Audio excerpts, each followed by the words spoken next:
नमस्कार साथियों, आप सभी का टीचिंग स्टडी लाइन में स्वागत है।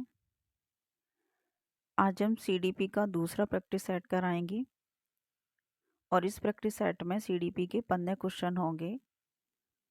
तो चलिए दोस्तों, वीडियो को शुरू करते हैं। अगर आप हमारे चैनल टीचिंग स्टडी लाइन पर पहली बार आए हैं तो चैनल को सब्सक्राइब कर लें और अगर वीडियो पसंद आए तो वीडियो को भी लाइक और शेयर ज़रूर करें।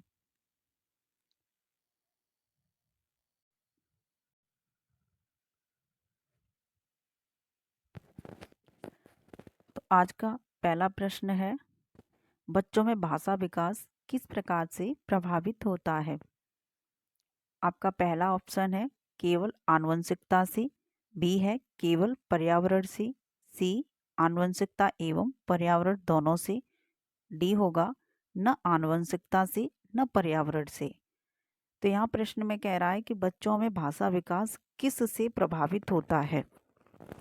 तो बच्चा जब जन्म लेता है तो अपने परिवार से सीखता है, आस पड़ोस से सीखता है, समाज से सीखता है, विद्यालय से सीखता है और जो माता पिता से जन्म लेता है तो उसमें माता पिता के जो गुण पाए जाते हैं वो एक आनुवंशिकता कहलाता है और जो आसपास का माहौल है जिनसे वो बोलचाल की भाषाएं सीखता है वो एक वातावरण कहलाता है या फिर पर्यावरण कहलाता है।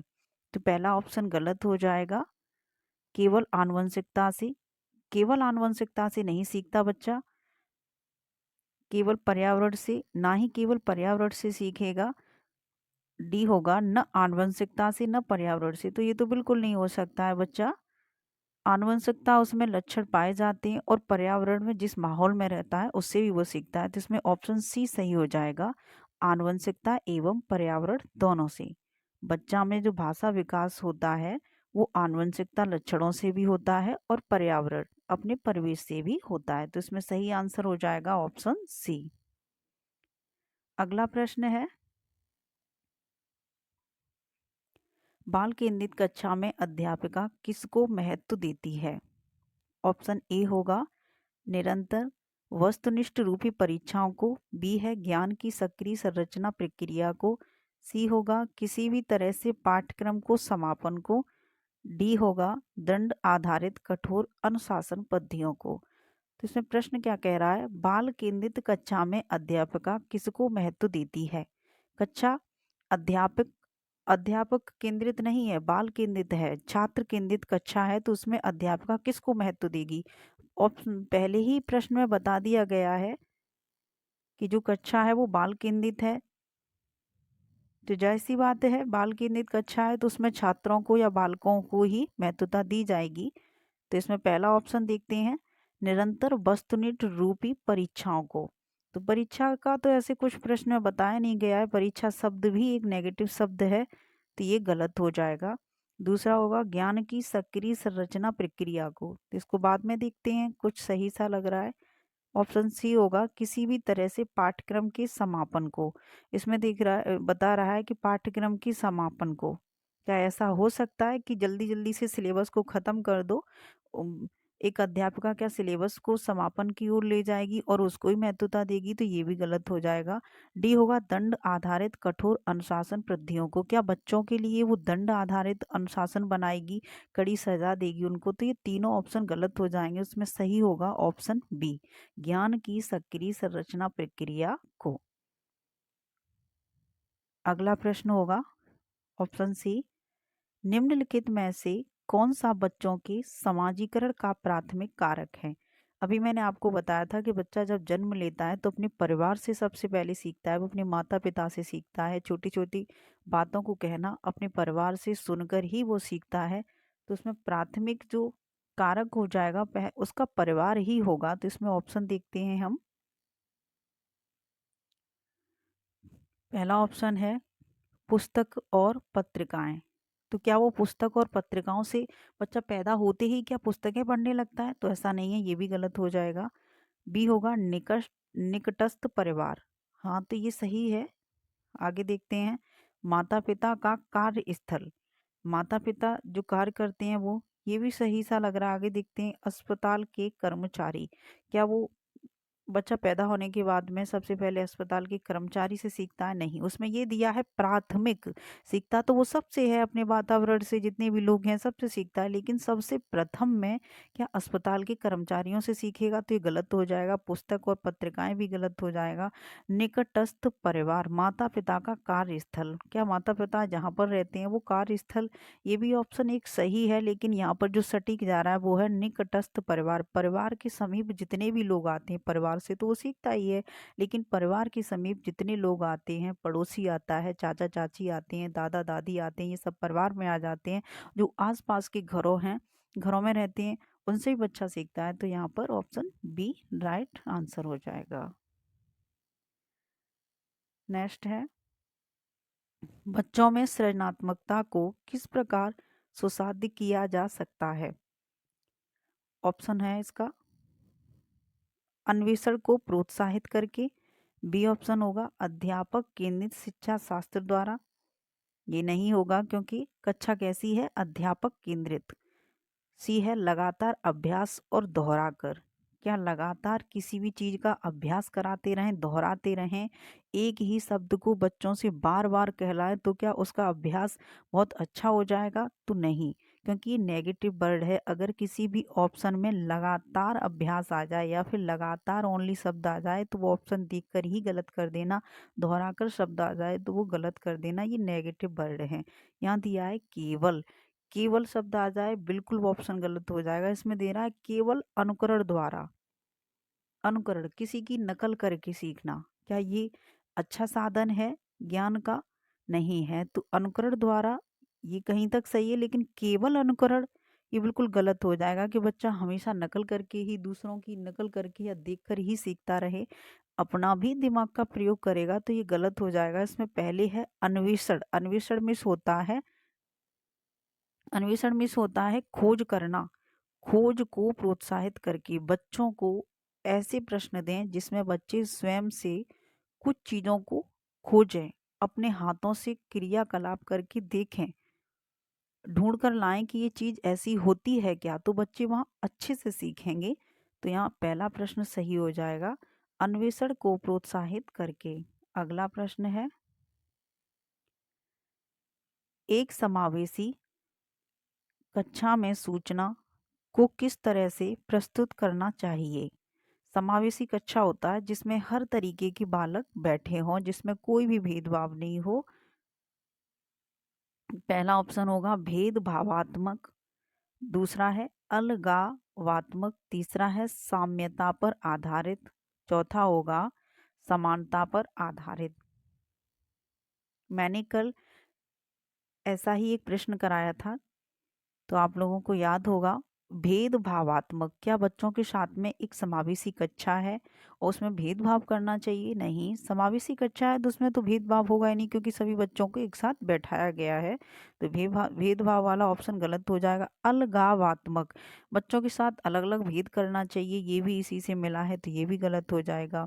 डी है समानता पर आधारित, क्या अलग अलग तरीके के बच्चे हैं, कोई आंखों से थोड़ा कम दिखता है, कोई थोड़ा चलने में दिक्कत है, तो उनको थोड़ी सी अलग से हिंट दी जाएगी, अलग से थोड़ी सी सुविधाएं दी जाएंगी, लेकिन दी जाएंगी सब बच्चों के साथ मिलकर। तो समानता नहीं रख सकते हैं क्योंकि वो बच्चा अलग अलग बुद्धि का है। तो समानता गलत हो जाएगा। यहाँ ऑप्शन सही होगा ऑप्शन सी, साम्यता, साम्यता पर आधारित। इसमें ऑप्शन सी सही हो जाएगा, साम्यता पर आधारित। अगला प्रश्न देखिए,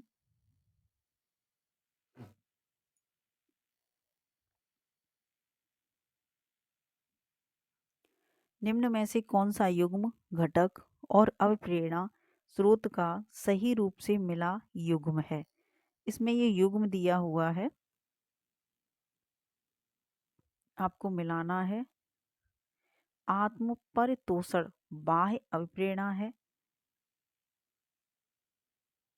ये अभिप्रेरणा के स्रोत हैं। बच्चा, अभिप्रेरणा कहाँ से मिलती है बच्चे को? दूसरा है जिज्ञासा, जिज्ञासा क्या है? अंदर से होती है बाहर से, आंतरिक अभिप्रेरणा। नगद पुरस्कार, आंतरिक और अभिप्रेरणा।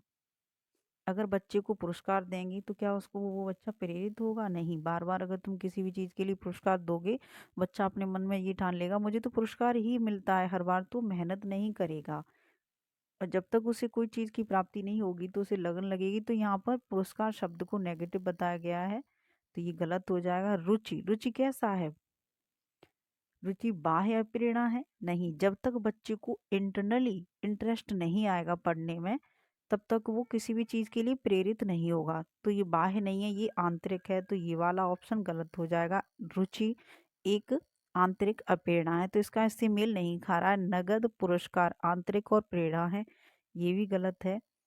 जिज्ञासा आंतरिक अप्रेरणा, जिज्ञासा, उत्सुकता, रुचि, ये सब आंतरिक अप्रेरणा है, तो इसमें ऑप्शन बी सही हो जाएगा। जिज्ञासा आंतरिक अप्रेरणा, इसमें ऑप्शन बी सही हो जाएगा। अगला प्रश्न है, अधिगम का सामाजिक संरचनात्मक विचार अधिगम प्रक्रिया में डॉट डॉट महत्वता पर बल देता है। यहाँ गलत हो गया है, बल देता है। प्रश्न कह रहा है कि अधिगम का सामाजिक संरचनात्मक विचार सीखने की प्रक्रिया में किस पर महत्व देता है या बल देता है? ऑप्शन ए होगा पारस्परिक क्रियाओं पर, ऑप्शन बी पुरस्कार और दंड, ऑप्शन सी आनुवंशिकता, ऑप्शन डी अटल शिक्षा शास्त्री उपागमों। तो यहाँ पर ऑप्शन बी कह रहा है पुरस्कार और दंड। क्या बच्चों को दंड देना चाहिए? बच्चे दंड देकर सीखते हैं? क्या बच्चों को पुरस्कार देंगे तो बच्चे सीखने में सामाजिक संरचनात्मक विचार उनके अच्छे बढ़ेंगे? तो नहीं, बिल्कुल नहीं होगा ऐसा, तो ये भी गलत हो जाएगा। आनुवंशिकता, हाँ बच्चे आनुवंशिकता से सीखते हैं, लेकिन केवल आनुवंशिकता से नहीं सीख सकते, तो ये भी गलत हो जाएगा। ऑप्शन डी है अटल शिक्षा शास्त्री उपागम। क्या बच्चों के लिए एक सिर्फ कॉपी किताबें अलग अलग उपागम किए जाएं तो ही सीखेगा? नहीं। इसमें ऑप्शन ए सही हो जाएगा, पारस्परिक क्रियाओं द्वारा। बच्चों के साथ अलग अलग एक्टिविटी करें, हर तरीके की खोज करें, बच्चों को अलग अलग तरीके से सिखाएं। अगर बच्चा ओनली पढ़ाने से नहीं सीख पा रहा है तो उनको चित्रण के द्वारा भी पढ़ाएं। अगर उनमें व्याख्या के द्वारा नहीं सीख पा रहा है तो उन्हें चित्रों के द्वारा सिखाएं, तो ये ऑप्शन सही हो जाएगा। ऑप्शन ए पारस्परिक क्रियाएं। अगला प्रश्न है, ले बायगोत्सी जी के अनुसार शिक्षक बच्चों के अधिगम में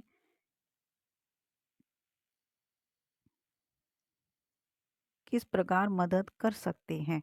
ऑप्शन ए हो जाएगा उपयुक्त इनाम देकर, ऑप्शन बी सख्त सजा देकर, ऑप्शन सी मदद की मात्रा व स्वरूप में बदलाव करके, ऑप्शन डी हो जाएगा उन्हें ब्लैक बोर्ड से सारे उत्तर नकल करवाकर। ऑप्शन कह रहा सॉरी क्वेश्चन कह रहा है कि ले बायगोत्स्की जी अनुसार शिक्षक बच्चों के अधिगम में किस प्रकार मदद कर सकते हैं? तो लेबागोत्सी ने सामाजिक शब्द दिया है और पाठ दिया है, तो उन्होंने ये तो बिल्कुल नहीं कहा कि बच्चों को इनाम देकर बच्चे सीखेंगे जल्दी। ये तो बिल्कुल गलत हो जाएगा, इनाम देकर गलत। ऑप्शन बी होगा सख्त सजा देकर। क्या उन्हें कड़ी से कड़ी सजा दी जाए तब बच्चे सीखेंगे? नहीं। पहले ऐसा होता था कि बच्चों को मार पीट कर हम सिखाते थे, जबरदस्त सिखाते थे, लेकिन अब ऐसा बिल्कुल भी नहीं है। अब बच्चों को सजा दोगे तो तुम्हें पहले सजा मिलेगी, तो ये ऑप्शन ऐसे गलत हो जाएंगे। इनाम देकर, पुरस्कृत कर कर, सजा देकर।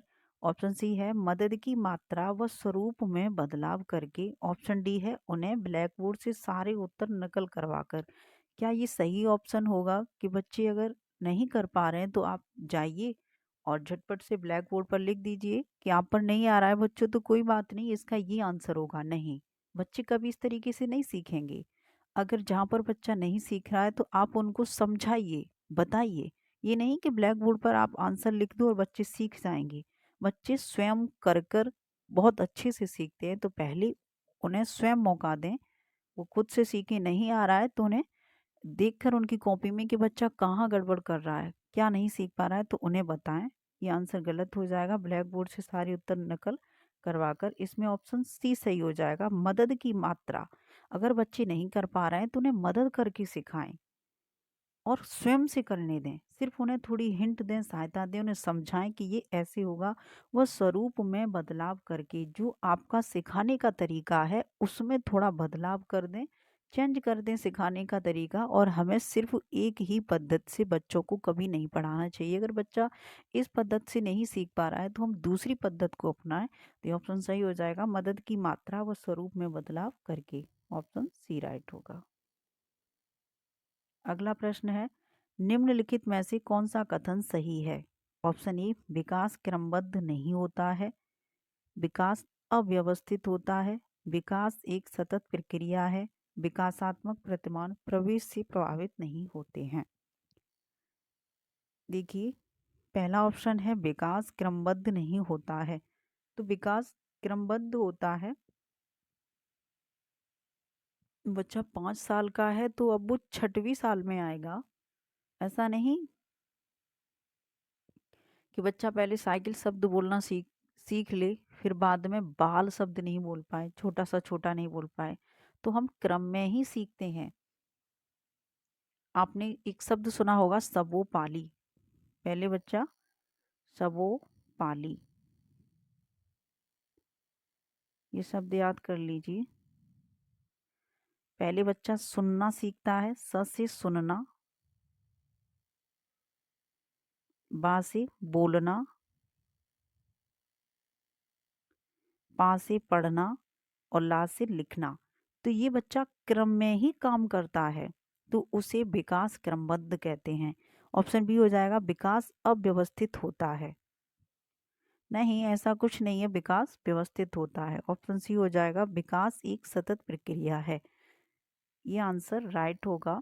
विकास एक सतत प्रक्रिया है, लगातार चलने वाली। विकास कभी हम जन्म लेते हैं उससे लेकर बुढ़ापे तक, मरने तक हमारा विकास कभी भी नहीं रुकता है। हम बूढ़े हो जाते हैं तब भी कुछ ना कुछ सीखते रहते हैं।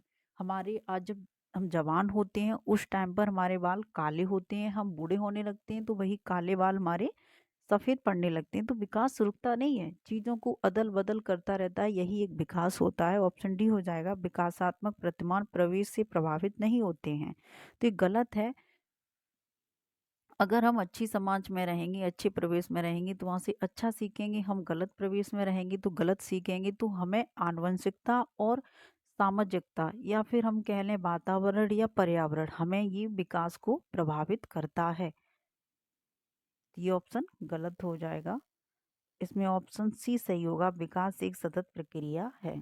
अगला प्रश्न है, जीन पियाजे के सिद्धांतों के अनुसार अनुकूल किन दो मूल प्रक्रिया को समाहित करता है? ऑप्शन ए है समायोजन व समावेशन, ऑप्शन बी संतुलीकरण एवं संगठन, समायोजन एवं संतुलीकरण, ऑप्शन डी समावेशन एवं संगठन। जीन पियाजे ने जो शब्द दिया है वो सही होगा, समायोजन व समावेशन। ये ऑप्शन इसमें ए सही हो जाएगा, समायोजन व समावेशन।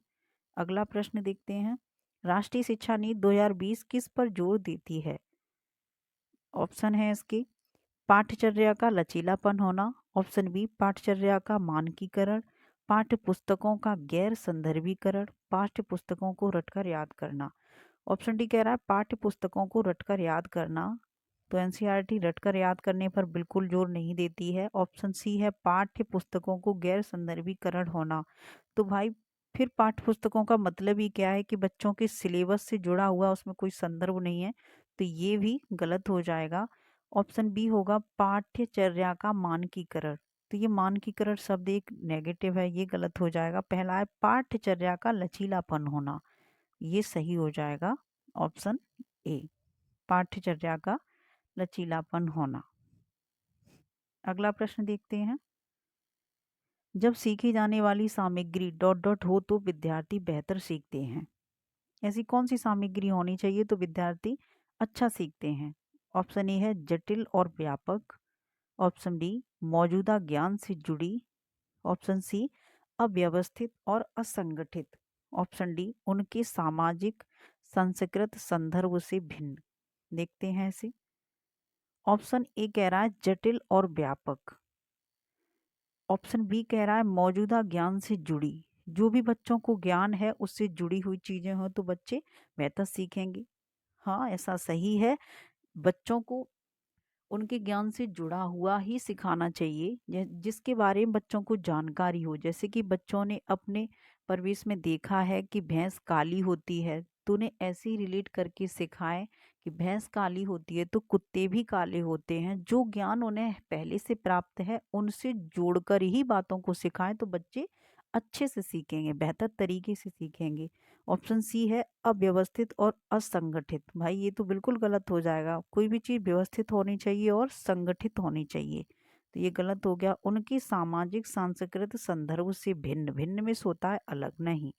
उनकी जो समाज है, जो संस्कृति है, उस संदर्भ से जोड़कर सिखाना चाहिए। अगर बच्चा हिंदी बोलना जानता है, उसकी संस्कृति में हिंदी आता है, उसकी संस्कृति में साड़ी पहनना आता है, तो उनसे रिलेट ही उन चीज़ों को सिखाएं। ये नहीं कि उनकी संस्कृति में भेदभाव करें, उनको महत्वता न दें। उनकी जो संस्कृति या समाज है उनके संदर्भ से ही जोड़कर ज्ञान को सिखाएं तो बच्चे बेहतर तरीके से सीखेंगे। तो ऑप्शन इसमें बी सही हो जाएगा। मौजूदा ज्ञान से जुड़ी हुई चीजों से रिलेट करके सिखाना चाहिए। अगला प्रश्न है, निम्नलिखित में सृजनात्मक विद्यार्थी की पहचान संबंधी विशेषता नहीं है। प्रश्न कह रहा है सृजनात्मक विद्यार्थी की पहचान की विशेषता क्या नहीं है सही। ऑप्शन ए है उच्च क्रम समस्या समाधान। जो समस्या समाधान है ना, उसका एकदम उच्च क्रम होना चाहिए। ऑप्शन बी अभिसारी। अभिसारी मतलब होता है ऐसे तुम एक मौखिक सीख लो कि अब सारी मिस अभी, अभी मिस अभी सीखना। तो अभी हम जब जैसे तुरंत ही किसी चीज का जवाब देंगे तो एक ही क्वेश्चन आएगा, जवाब हमारे दिमाग में एक ही आएगा जवाब। ऐसे रिलेट करके सीखोगे तो जल्दी सीख जाओगे। अवसारी और अपसारी, और अब मिस बहुत ज्यादा ऊपर, तो बहुत सारे प्रश्न हो रहे हो। तो जो सृजनात्मक विद्यार्थी होते हैं तो उनके दिमाग में वो एक चीज को कई भी तरीके से सीख लेते हैं, तो अवसारी नहीं, उनकी सोच अपसारी होती है। तो ये गलत हो जाएगा। ऑप्शन सी है नवाचारी प्रयोग। नवाचारी नई नई चीजों की खोज या प्रयोग वो करते रहते हैं, तो ये सही है। नंबर डी जिज्ञासा की प्रबल भावना। नहीं, प्रबल नहीं होनी चाहिए। ऑप्शन है उच्च क्रम। क्या कह रहा है ये, संबंधी विशेषता नहीं है, नेगेटिव पूछा है। क्या है ऐसा उसने एक पूछा है जो नहीं है। उच्च क्रम समस्या समाधान, ये बिल्कुल सही है। सृजनात्मक विद्यार्थी होते हैं वो समस्याओं को एकदम बहुत लेवल पे लेकर मतलब जल्दी से समाधान कर लेते हैं, ये सही है। अब सारी सोच नहीं होती, गलत है। नवाचारी प्रयोग वो करते हैं। जिज्ञासा की प्रबल भावना, ये सही है, प्रबल भावना होती है उनमें। यहाँ पर है अब सारी सोच नहीं, तो बच्चों की अब सारी सोच होती है, तो ये सही हो जाएगा क्योंकि प्रश्न में नेगेटिव उसने ऑप्शन पूछा है। अगला प्रश्न है, कौन सा कारक शैक्षणिक उपलब्धियां में विद्यार्थी की विफलता में योगदान देता है। यहाँ पूछा है उसने विफलता, विफलता कमी, कमी में योगदान देता है। ऑप्शन ए है अनुभवात्मक शिक्षा। ऑप्शन बी गैर प्रासंगिक पाठ्यक्रम। ऑप्शन सी समावेशी दर्शन। ऑप्शन डी शिक्षार्थी केंद्रित शिक्षा शास्त्र। उसने जो प्रश्न में पूछा है वो पूछा है कौन सा कारण शैक्षणिक उपलब्धियों में विद्यार्थियों की विफलता में योगदान देता है, मतलब कमी में। तो हमें इसमें नेगेटिव प्रश्न ढूंढना है जिसमें तीन सही होंगे, एक जो गलत होगा वही इसका सही आंसर होगा। तो पहला देख लीजिए, अनुभवात्मक शिक्षा। हमें ऐसी शिक्षा पढ़ानी चाहिए जो बच्चों को अनुभव हो उनसे रिलेट करके, ये तो सही हो जाएगा। गैर प्रासंगिक पाठ्यक्रम, मतलब ऐसा पाठ्यक्रम या ऐसा सिलेबस बच्चों को पढ़ाएं जो उनकी उनसे रिलेट ना हो, उनकी कक्षा से रिलेट ना हो, तो ये गलत है। यही हमारा सही होगा। समावेशी दर्शन, बच्चों को हमें समावेशी कक्षा, समावेशी का मतलब होता है किसी भी बच्चे में भेदभाव न करके सभी बच्चों को एक साथ पढ़ाना, तो ये तो सही हो जाएगा। बच्चे इस क्रिया से जल्दी सीखते हैं। शिक्षार्थी केंद्रित शिक्षा शास्त्र, शिक्षार्थी मतलब पढ़ने वाला, मतलब छात्र केंद्रित क्या होना चाहिए, शिक्षा शास्त्र। जो भी हम पढ़ा रहे हैं वो सब छात्र केंद्रित होना चाहिए, तो ये तीनों सही हो जाएंगे। उसमें बी ऑप्शन गलत है, तो यही इसका सही आंसर हो जाएगा। अगला प्रश्न है,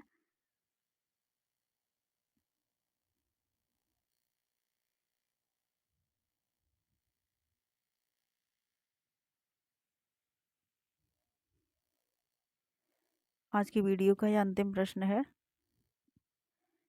स्वयं के ज्ञाता होने का ज्ञान क्या दर्शाता है?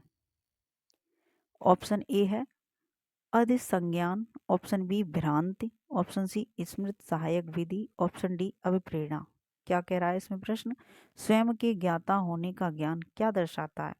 स्वयं, अगर व्यक्ति को अच्छा ज्ञान है या वो अच्छा है अपने आप में, तो क्या दर्शाता है? अधिसंज्ञान, भ्रांति होना, या भ्रांति है नहीं, भ्रांति में ये गलत हो जाएगा। ऑप्शन सी स्मृति सहायक विधि, अभिप्रेरणा, अभिप्रेरणा मतलब सीखना, अधिसंज्ञान नहीं, तो ये भी गलत है। इसमें ऑप्शन डी सही हो जाएगा, अभिप्रेरणा। स्वयं के ज्ञाता होने का ज्ञान दर्शाता है अभिप्रेरणा। ये भी गलत हो जाएगा, स्मृति सहायक विधि, तो इसमें ऑप्शन डी सही होगा। अगर दोस्तों आज की वीडियो आप सभी लोगों को पसंद आई हो तो वीडियो को एक लाइक कर दें, और अगर आप हमारे चैनल पर पहली बार आए हैं तो चैनल को सब्सक्राइब कर लें। ऐसे ही आपको हमारी वीडियो पर रोजाना सीडीपी का एक प्रैक्टिस सेट दिया जाएगा। कैसी लगी आपको वीडियो हमें कमेंट करके ज़रूर बताएं। धन्यवाद साथियों।